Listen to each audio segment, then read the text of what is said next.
മറ്റുള്ളവരുമായി ഒരിക്കലും താരതമ്യം ചെയ്യരുത്.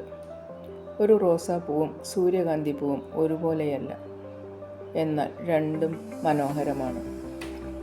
അങ്ങനെ തന്നെയാണ് മനുഷ്യരും. മറ്റുള്ളവരുടെ വിജയവുമായി നിങ്ങളെ താരതമ്യം ചെയ്യുമ്പോൾ നിങ്ങളിലെ പ്രത്യേകത കാണാതെ പോകുന്നു. നിങ്ങളുടെ യാത്ര നിങ്ങളുടേതാണ്. നിങ്ങളുടെ വേഗത നിങ്ങളുടേതാണ്. മുന്നോട്ട് പോകുക, പക്ഷേ മറ്റൊരാളാകാൻ ശ്രമിക്കാതെ. ഓർമ്മിക്കുക, നിങ്ങൾക്ക് പകരം ഈ ലോകത്ത് മറ്റാരുമില്ല. മനസ്സിൽ വിതയ്ക്കുന്നതാണ് ജീവിതത്തിൽ കൊയ്യുന്നത്.